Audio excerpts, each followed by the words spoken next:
Hi అండి, ఆలు పరాటా చేసుకుందాం. ఇది మీకు చల్లారినా కూడా టేస్ట్గానే ఉంటాయి అన్నమాట. కొద్దిగా పైన ఎర్రగా క్రిస్పీగా వేయించుకుంటే బాగుంటుంది. మనము గోధుమ పిండి ఒక 5-6 పరాటాలు చేసుకోవడానికి సరిపడా కలుపుకుందాం. కొద్దిగా ఉప్పు వేసుకొని 2 టీ స్పూన్లు నెయ్యి వేసి పిండి అంతా నెయ్యి కలిసేలాగా మనం ముందు పిండిని కలుపుకోవాలన్నమాట. అప్పుడే మీకు పరోటా టేస్ట్గా బాగుంటుందన్నమాట. కలిసినాక ఇప్పుడు నీళ్ళు తీసుకొని కొద్ది కొద్దిగా పోసుకుంటూ మనము చపాతీ పిండి ఎలాగా కలుపుకుంటాం, మనము పూరి పిండి గట్టి కలుపుకుంటాం కదా, అలా కాకుండా చపాతీ పిండి లాగానే ఇది కూడా బాగా కలుపుకోవాలన్నమాట. మెత్తబడేలాగా కలుపుకొని కొంచెం 2 టీ స్పూన్లు నూనె వేసి కలిపేసి మనం ఒక అరగంట పక్కకు పెట్టుకోవాలి. మెత్తగా ఇప్పుడే కొంచెం మెత్తబడింది, ఇంకా మెత్తగా బాగుంటుందన్నమాట. మీకు ఇంకా టైం ఉంటే కొంచెం ఇంకా గంటైనా నానబెట్టుకోవచ్చు. అలాగే 3 బంగాళదుంపల్ని ఉడికించి పైన పొట్టు తీసేసి ఇలాగా మెత్తగా చేసేసుకోవాలన్నమాట. తురుముకోవచ్చు, లేదంటే ఇలాగా మెత్తగా చేసేయచ్చు.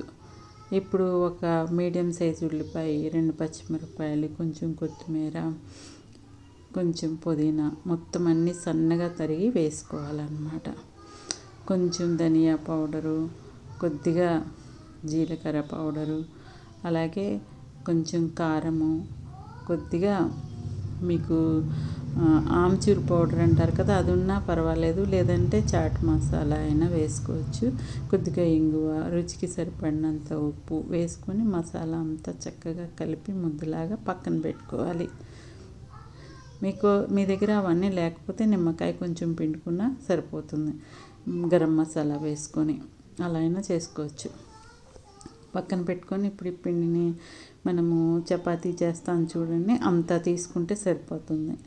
ఉండ చేసుకొని చక్కగా ముందు మనము చపాతీలాగా మనకి ఎంత సైజు కావాలో అంత చేసుకొని మసాలా ఉంది కదా, ఆలు మసాలా, అది తీసుకొని ఇలాగా నేను 4 పలకలుగా చేస్తాను, అందుకోసం 4 పలకలుగా పెట్టాను అన్నమాట. ఇలా చేసి చుట్టూతో కొంచెం నీళ్ళు రాస్తే మీకు విడిపోకుండా అంటుకొని ఉంటుందన్నమాట. అందుకోసం కొద్దిగా స్పూన్తో నీళ్ళు రాసి ఇప్పుడు అలా మడత పెడుతున్నాను, 4 పలకలుగా చేద్దామని.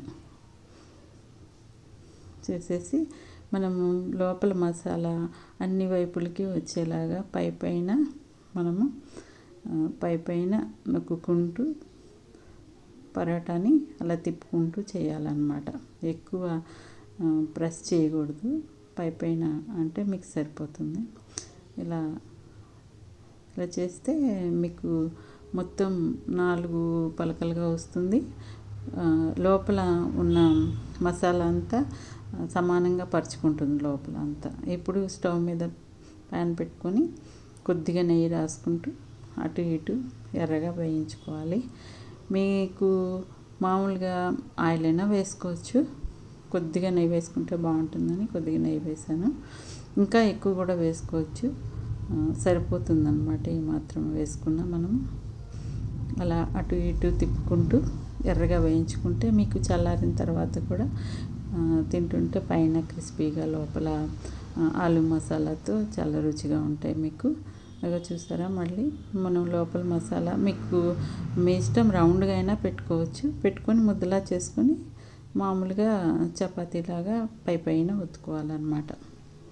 చేసేటప్పుడు కొంచెం జాగ్రత్తగా చేసుకుంటే సరిపోతుంది. మీకు లోపల కూరంతా సమానంగా ఎడ్జుల దాకా వెళ్తేనే మీకు బాగుంటుంది.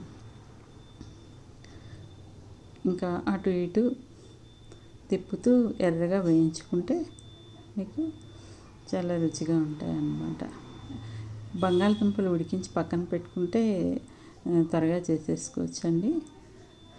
ఏమీ ఇది ఉండదు. పిల్లలు స్కూల్ నుంచి వచ్చేటప్పటికైనా మరి మామూలుగా సాయంత్రం అయినా ఇంతేనండి, ఈజీగా చేసుకోవచ్చు. Thank you.